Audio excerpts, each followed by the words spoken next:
In today's class, we will learn about the revolt of 1857.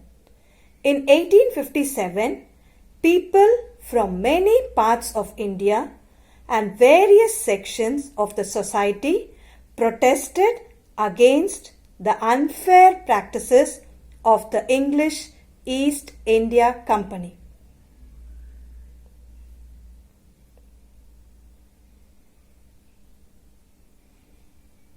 So, it was the direct threat to the British rule in India and shook the foundations of the colonial powers. There were several causes, but the immediate cause was the resentment of the sepoys.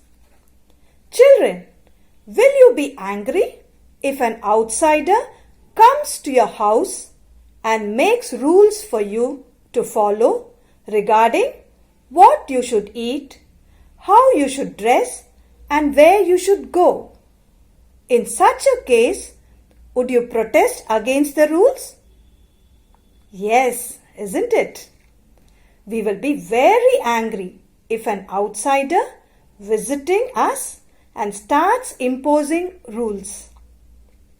In a similar manner, the British first came to India as traders, but started imposing rules that made Indians very, very angry.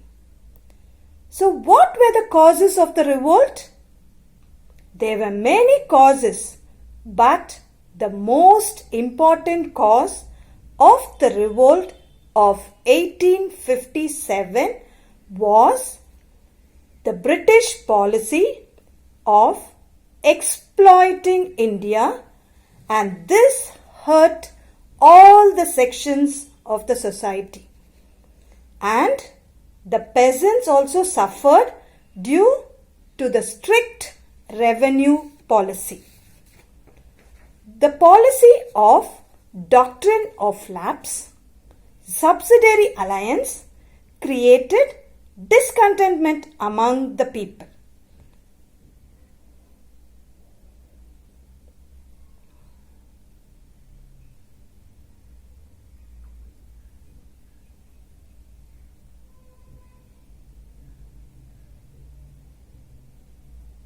The third cause was the conversion activities of the Christian missionaries, which made the people look upon with suspicion and fear.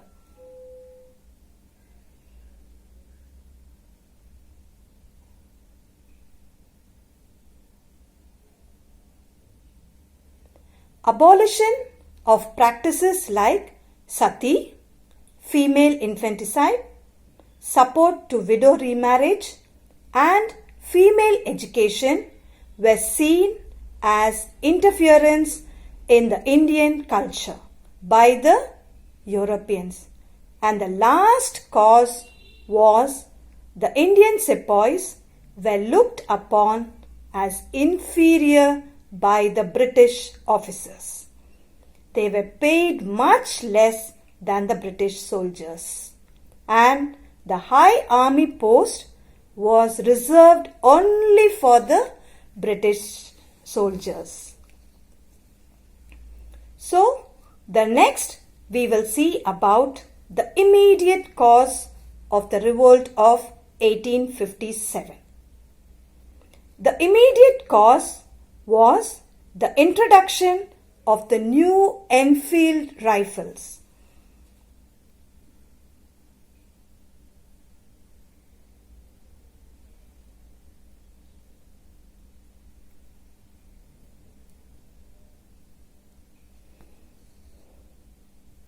The top of the cartridge of the rifle was to be removed by mouth before loading it into the rifle. The cartridges were greased by the fat of pig and cow.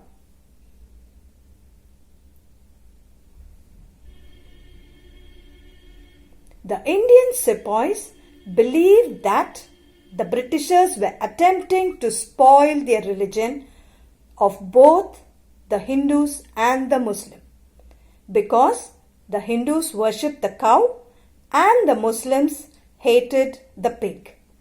So the Indian soldiers refused to use the greased cartridges. And so this was the immediate cause of the revolt. So now let's see about how did the revolt started immediately.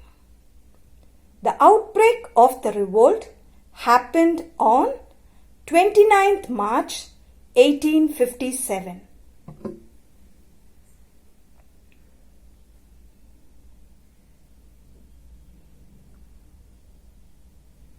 At Barakpur,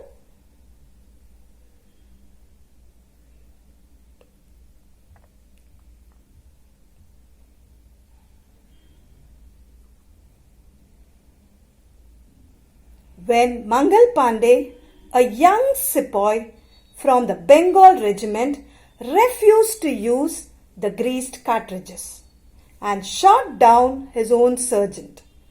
For this, he was arrested and executed. When this news spread, many sepoys started to revolt from all over India. So now let's see the course of the revolt. On 10th May 1857,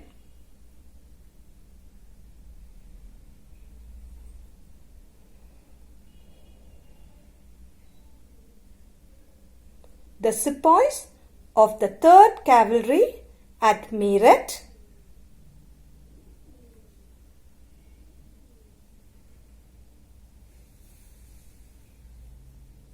openly revolted by entering the prisons and releasing their comrades. They were joined by the men of the 11th and the 20th Infantries and murdered the English officers, and then they marched towards Delhi and declared Bahadur Shah II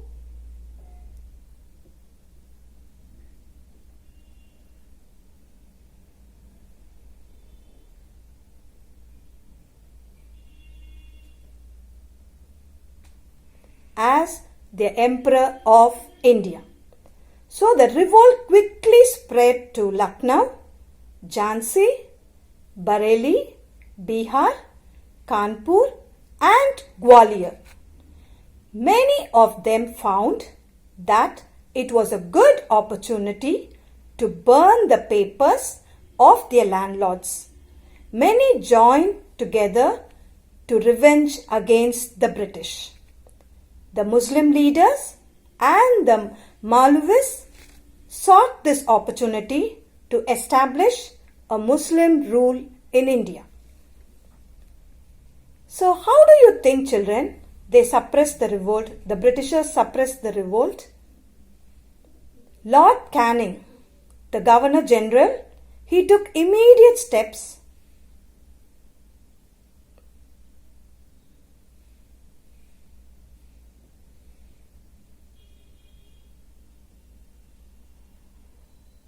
to suppress the revolt. He collected the forces from Madras, Bombay, Sri Lanka and Burma. He even called back the British army which was in China. The British regained the lost positions very soon.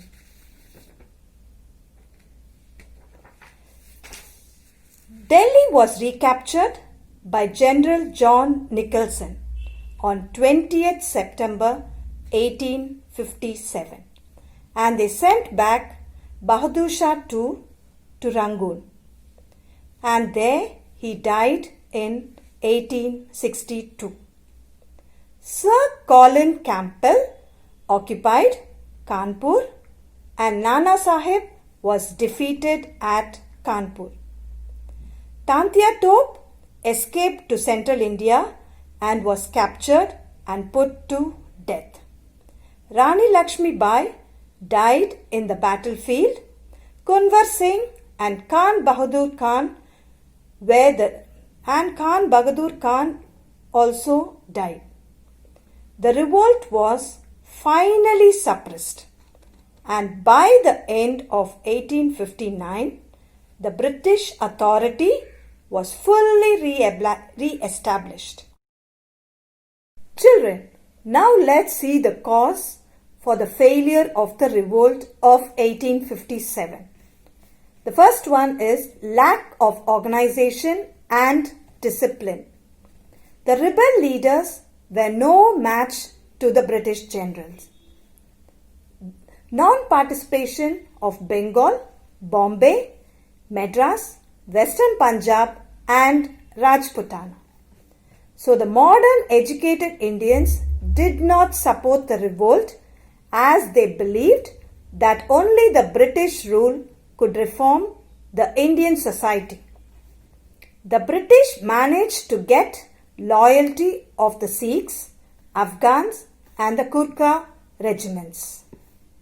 Finally, the British had better weapons, better general and good organization.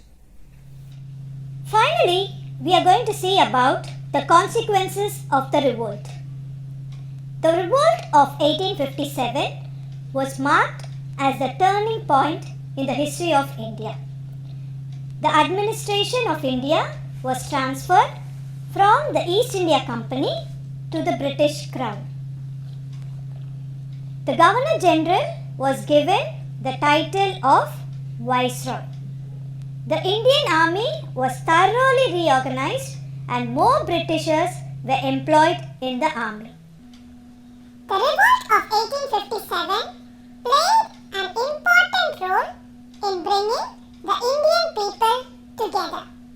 The revolt paved the way for the rise of the modern national movement. In today's class, we have seen about the causes and outbreak of the revolt of 1857, the cause of the revolt and how the British suppressed the revolt. We even saw the different reasons for the failure of the revolt. Children, I have sent a supplementary video for more information about the topic. Please do watch it. That's all for today's class, children. For today's assignment, write the causes for the failure of the revolt of 1857. Thank you, children.